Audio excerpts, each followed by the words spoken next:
a good little fella now and open the door.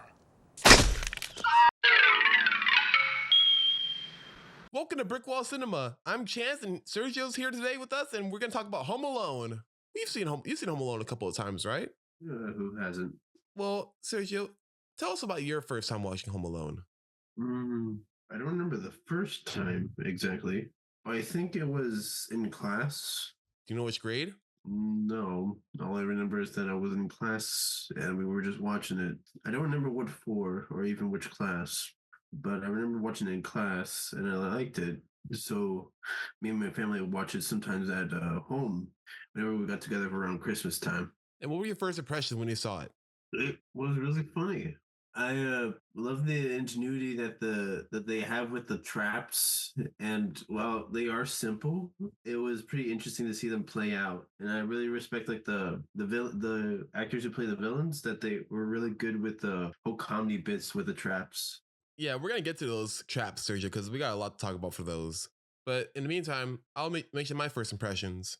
Funny enough, the first time I saw it was in class too, but a long time ago, back in like kindergarten. We had a VHS copy of the movie and watched it over and over again throughout the year.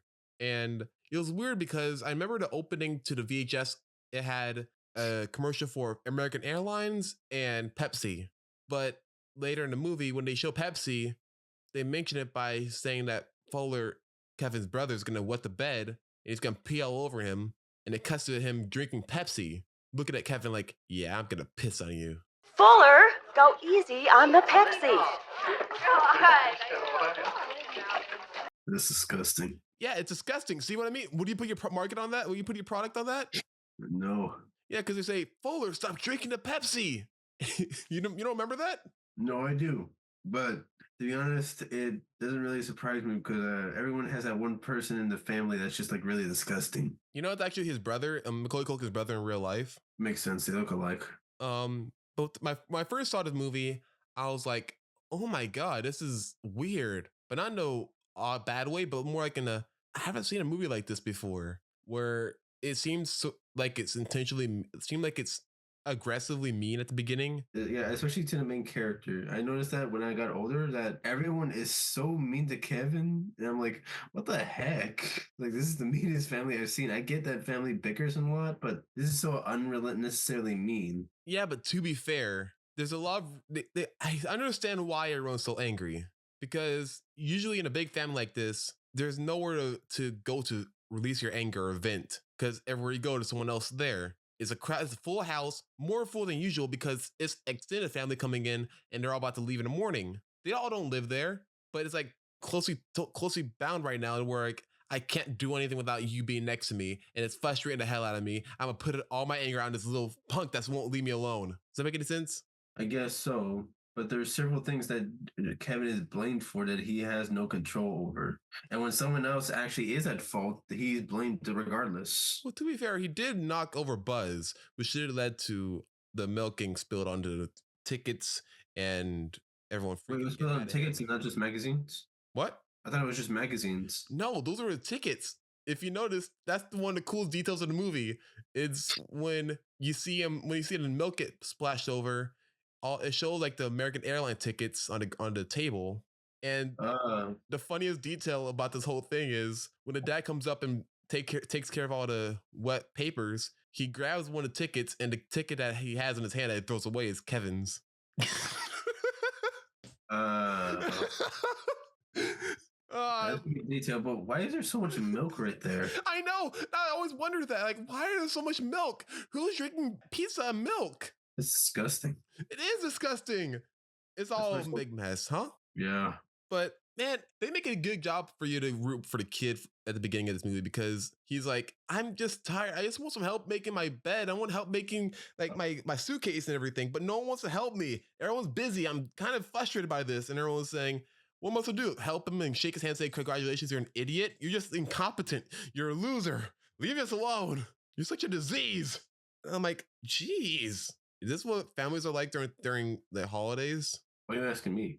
I mean, your family comes over.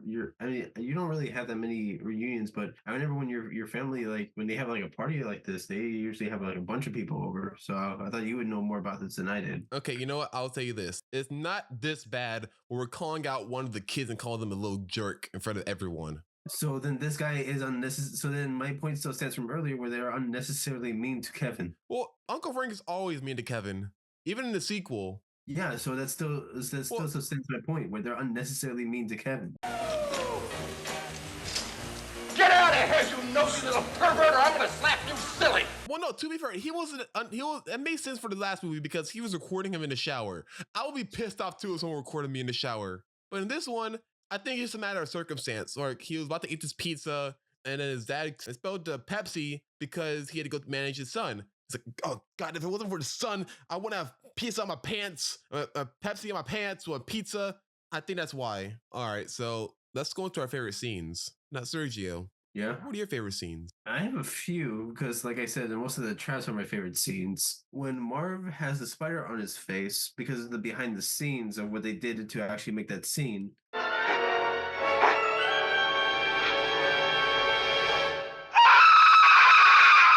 They made it quiet.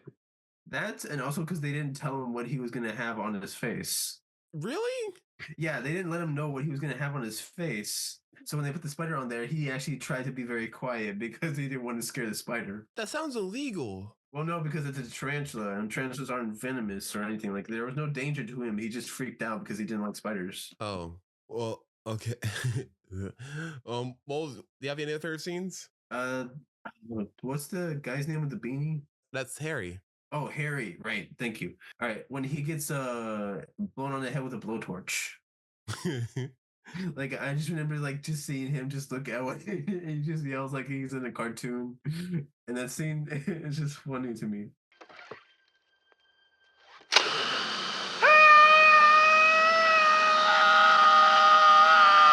Yeah. So for me, I got 3. The moment when Kevin's mom realizes that she forgot Kevin at the home, because that whole scene of him, like the mom saying, like, I think I forgot something, and going down at the whole list of things that she might have forgot. I've a terrible feeling Now what? that we didn't do something. Did I turn off the coffee? No. I did. Did you lock up? Yeah, Did you close the garage? that's it. I forgot to close the garage, that's it. No, that's not it. What else could we be forgetting? Kevin! My other favorite scene was when the what bandits break into the house. So we both had basically the same idea. Because yes, the traps are painful, but my favorite thing about the traps is not the impact, but the reactions. That is true. Reactions always make like something better. I guess that's why I like these kind of like movies where they're even if even the things that are happening are jokes, the reactions are hilarious. Oh, let's go into our notes. All right. So let's talk about that whole scene with the traps. Which one do you think was the worst one? Oh, that reminds me. There was this trivia when I was watching it on TV on FX. There was like this quote. There was a question that pops up. You know, like how they do trivia on the movies. Yeah. Like, asking which one was the deadliest for the actors, like which one was the most dangerous. And I remember most of them, but I think the one I thought was the most dangerous was the blowtorch. Really? Yeah, because well, it's actual fire and it's burning him. But then I remember like it could be editing, but that's the one I remember that could possibly be the worst in my opinion. Because I was thinking back to all the other ones, and all the other ones, there could have been stuff behind the scenes or like protection or something like that. Because the gun that they are shooting at him, it could have just been editing to show the beads, and it could just be an air gun to let them know, like, hey, they've been hit, so they should act, so they should have this kind of reaction. Hello. How did Kevin stay asleep during the morning rush at the beginning of the movie?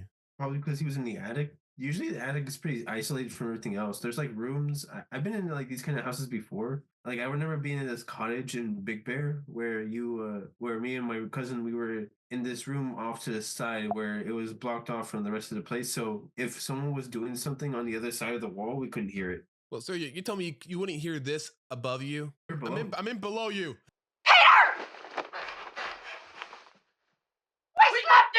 You tell me you wouldn't hear that? Yes. Wow. Okay. Holy shit, I don't have that many notes. I mean, this movie doesn't really have a lot of stuff that you can unpack besides like just a few, just like the traps. Well, let's talk about the traps then some more. I did like I did like this one thing that they put in here and they kept in the second movie, which was when Harry puts his hand on the doorknob and it's burning, and then in the next movie you see him have the mark on his hand. Yeah, that was some really good continuity. Yeah. I want to talk about the second movie for a second. Let's talk about the Home Alone movies. Shut up. Should we just keep that for like when we see the next movie? There's not really that much we can talk about for the second movie. Yes, there is. There's a whole bunch of stuff. So you want to watch the second movie? I mean, we're gonna anyways. We don't have to. True, we don't have to. So if we go by that route, we would have to watch every Home Alone movie. And I'm not looking forward to 4, 5, or 6.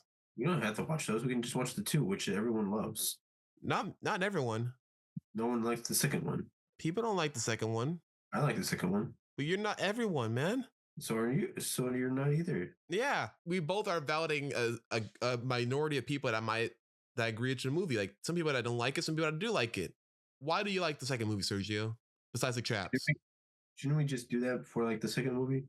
Fine, I wanted to talk about it for a little bit, but okay. All right. Well, I can give like a short snippet. I suppose I like it because it shows more of Kevin's ingenuity and resourcefulness than in this movie. Because in this movie, it's just his house and him being a smartass with like almost everyone that questions why he's there with not his parents. And the next one, he actually uses stuff that he's learned, which shows like just how smart he is as a kid, and that really impressed me.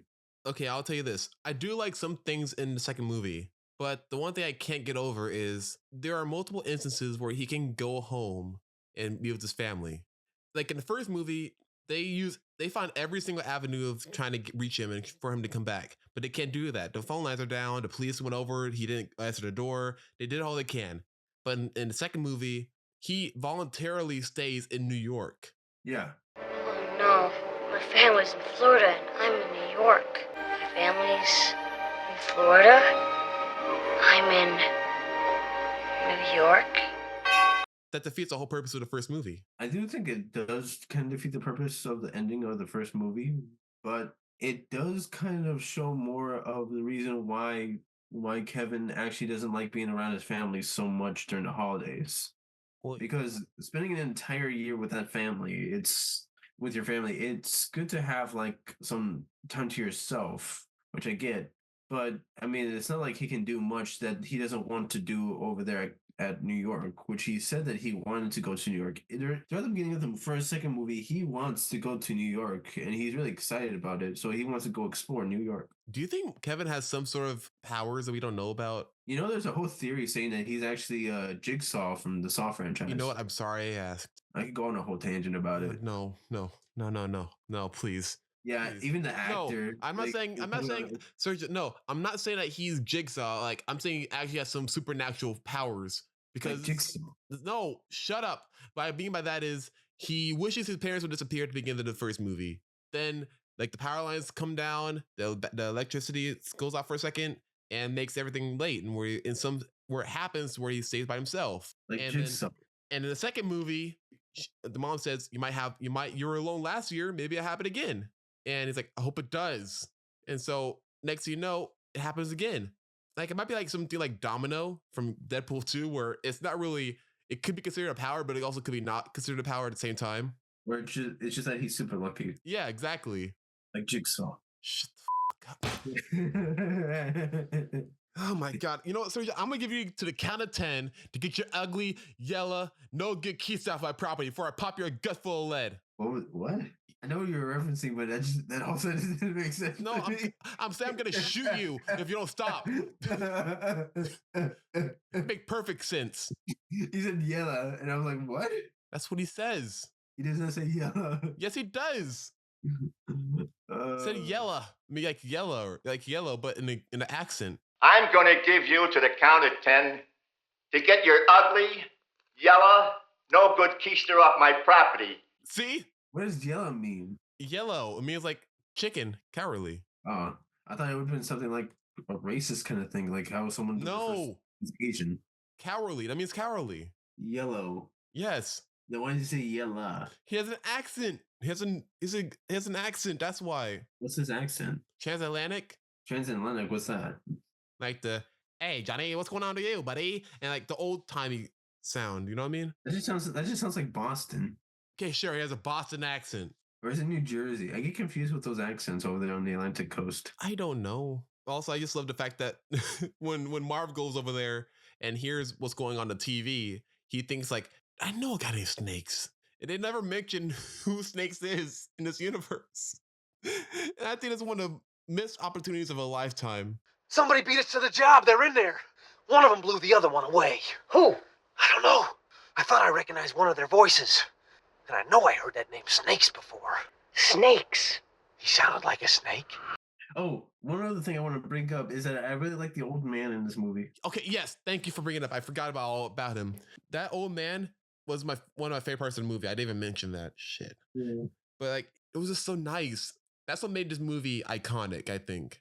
Like, it's reason why it stayed so long, because we need to have more of a heart in this movie, and something that for Kevin to relate to. Because him just saying, "I hate you, Mom." Oh, great, you're back? Okay, cool. It's not really that much of a arc. But if you see someone from another point of view, going through the story of the same thing, and seeing what could have happened if he didn't make up with his mom, then it makes it more grand to see his mom come back. You know what I mean? Yeah. And it was really nice to see the old man reunite with his family and his granddaughter too. That was really nice. Yeah. Is there any last notes you want to say for Home Alone before we go to our ratings? Let me think. I guess the only other scenes I really like the most is when, like we saw in the trailer, when Kevin is being a smartass to the store clerks, saying like why it is his parents aren't with him while he's in the store. I like that part where he's just being a smartass. That's funny to me. Oh yeah. Where's your mom? My mom's in the car. Where's your father? He's at work. What about your brothers and your sisters? I'm an only child. Where do you live? I can't tell you that. Why not? Because you're a stranger. I mean, like it's like good. It's like this is like what they should do with kids to show them like how not to give their home address to people. But it's so funny at the same time. It reminds me of a scene from Uncle Buck. Have you ever seen Uncle Buck? I don't think so. I think I saw the ending to it because like it was being played somewhere, but I don't remember the whole movie. Yeah, the writer of Home Alone directed a movie called Uncle Buck with John Candy also coming back. The guy that played the poker guy in Home Alone. He played like the uncle, and he had to take care of his brother's kids. And one of the kids was Macaulay Culkin, like the youngest one. And it was like his first role too. And there's a part where he's talking to him like at the table. And look. Where do you live? In the city. Do you have a house? Apartment. On a rent? Rent. What do you do for a living? Lots of things. Where's your office? I don't have one. How come? I don't need one. Where's your wife? Don't have one. How come? It's a long story. Do you have kids? No, I don't. How come? It's an even longer story. Are you my dad's brother? What's your record for consecutive questions asked? 38. I'm your dad's brother, all right. I feel like that's me talking to my uncle. Do you watch Uncle Buck sometime? Do you want to watch Uncle Buck? This honestly looks like fun because that scene is hilarious. All right, let's watch Uncle Buck. Screw it. Let's watch Uncle Buck next. All right, but you know what? We'll talk about the details later. Okay. Okay, so Another John Hughes movie in the bag. We already got National Lampoon's Vacation, Home Alone, Dutch, and now Uncle Buck. all right. You ready, Sergio? To go for ratings? Yeah, let's do it. I'll give this movie. Screw it. I'll give it a 5 out of 5. I really love this movie, man. It's just fun. I used to think the second movie was a lot better, but as I grew up, I realized this one has a lot more heart, and that's what I'm kind of looking for more. Instead of, I can live without the action, without the like all the stunts and like extra stuff. Yeah, but I'm really glad it's there. But the second movie is like, oh, you like that? We'll give you more of that and basically just do the first movie again, but just in a different setting. Yeah. Even with the old lady from old bird lady being Old Man Marley. Yeah. Yeah. I don't know. I really like the second movie, but I mean I like the second movie, but I prefer this one. Yeah. The first one always has like this little something that you just can't always replicate. Yeah, but yet they tried doing it 6 times. Is there 6 movies of this? There are 6 movies in the Home Alone franchise. I only remember 3. What's the other 2? 4 was a TV movie, 5 was another TV movie, and 6 was a Disney Plus movie. Oh, I didn't see those. Oh wait, I was thinking of the Disney Plus movie. Did you see the Disney Plus movie? No, I only remember this one, the second one, Lost in New York, and the Disney Plus movie. I didn't see it though. Oh my god, the six movies is the worst. I know, you told me. I know, but you don't understand, Sergio. I know. It just hurts to watch the villains get hurt because they're not villains. This all would have stopped if they just talked to each other. Yeah, but I see it as this cool thing that Disney was doing back in the day where they were making like movies for their villains to make them more sympathetic and that kind of stuff because people were relating to the villains. But they're not villains at all in the movie. Yeah, that's what I mean. That they were trying to put a spin on the villains to make them that they're not bad guys, just understood, which was a whole trend back then. So they actually tried to start out with making the reboot of the movie where the villains are not actually villains; they're just like simple people. That's it. But that made it worse because simple people are getting hurt by this evil kid. Yeah, that's what I mean. That's the whole point. It's not funny either. I mean, No, we're not getting into this. We're not getting into this right now. I'm getting heated. All right. Okay. All right, so let me do my rating real quick and then we'll leave. All right. All right, I think I would also give this a 5 out of 5. I was considering giving it a 4 out of 5, but I cannot think of anything I do not like about this movie. It's just a really heartfelt movie that just really embodies the whole thing, why we get around to with our family in the holidays. So I just love that little like heart that it has. Yeah, man. I might watch it again this Christmas season. Yeah. But I think we called it an episode, man. All right, then. All right. Merry Christmas. Or wait, we don't know when it's coming out. Happy December. Don't we also releasing our like anniversary video in December too? Oh yeah, our anniversary's coming up, or it just happened. One of the two. I don't know. All right, have a cinematic day. Well, we have to rework our schedule again, but all right. I'm Chance. I'm Sergio. Have a cinematic day. Hey everyone, thanks for listening, and be sure to subscribe to our channel and follow us on Instagram, Facebook, X, and TikTok at Brick Wall Cinema. Have a cinematic day.